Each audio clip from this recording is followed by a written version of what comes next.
চট্টগ্রামের আনোয়ারা উপজেলা শান্ত পাহাড়ি জনপদে হঠাৎই উত্তেজনা। জমির সীমানা ঘিরে মুখোমুখি স্থানীয় বাসিন্দা ও কেপিজেড কর্তৃপক্ষ। বুধবার সকাল থেকে বৈরাগ ইউনিয়নের দক্ষিণ বন্দর খলিফাপাড়া এলাকায় শুরু হয় এই উত্তেজনা। অভিযোগ, স্থানীয় বাসিন্দা মোহাম্মদ হাশিম চৌধুরীর 1 একর 60 শতক নামজারিকৃত জমির সীমানা পিলার, কাঁটাতারের বেড়া ও সাইনবোর্ড ভেঙে দেন ইপিজেড কর্তৃপক্ষ। জমিটি দীর্ঘদিন ধরে দখলে রেখে চাষাবাদ করতেন হাশিম চৌধুরী। এমনকি প্রশাসনের তদন্ত প্রতিবেদনও তার পক্ষে রয়েছে বলে দাবি তার।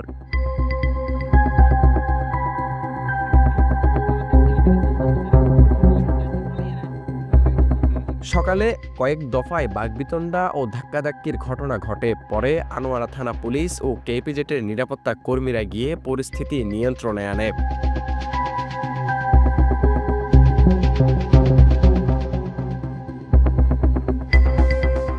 1996 সালে কোরিয়ান কোম্পানি ইয়াংওয়ান কর্পোরেশন আনোয়ারা ও কর্ণফুলীর দ্যাং পাহাড় এলাকায় স্থাপন করে কেপিজেড, দেশের প্রথম ব্যক্তিমালিকানাধীন ইপিজেড। তবে শুরু থেকে জমি অধিগ্রহণ নিয়ে স্থানীয়দের সঙ্গে বারবার দ্বন্দ্বে জড়িয়েছে প্রতিষ্ঠানটি। শতবর্ষ পুরনো কবরস্থান থেকে ব্যক্তিমালিকানা জমি বিরোধী যেন কাটছে না। কেপিজেড এর সার্ভেয়ার এবং এলএ অফিসের সার্ভেয়ার ও অ্যাসিল্যান্ড মহোদয়ের সার্ভেয়ারের যৌথ তত্ত্বাবধানে আমাদের এই বিরোধী জায়গাটি পরিমাপ করে দিয়েছেন এবং এল অফিস থেকে, অ্যাসিল্যান্ড অফিস থেকে আমাদেরকে নির্দেশনা দিয়েছেন যে আমাদের এই জায়গাগুলো আমাদের, সেই মোতাবেক আমাদের দখল তারা বুঝিয়ে দিয়েছেন। তখন কেপিজেড আমাদের এখানে উন্নয়ন কাজ করতে আসলে জোর জবরদস্তি করে আমাদেরকে বিতাড়িত করে দিত, পুলিশ দিয়ে, সন্ত্রাসী দিয়ে, ওদের পার্সোনাল সন্ত্রাসী দিয়ে আমাদেরকে এখান থেকে বিতাড়িত করত। এদিকে উত্তেজনার পর স্থানীয় ও প্রশাসনের মধ্যে আইনি পথে সমাধানের আহ্বান জানানো হয়েছে।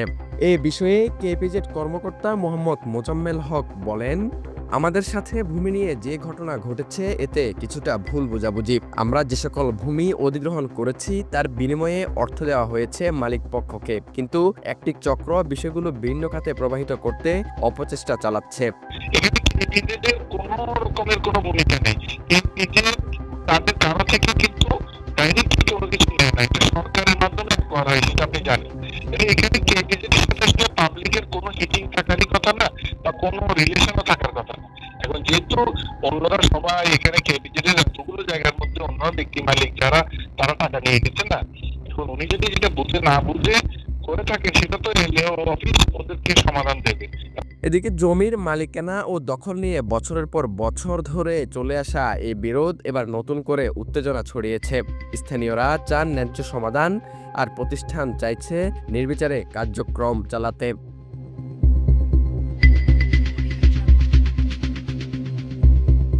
আনোয়ারা থেকে মহিউদ্দিন মঞ্জুরের পাঠানো তথ্যচিত্রে আহমেদ শারজিল, বাংলাধারা, চট্টগ্রাম।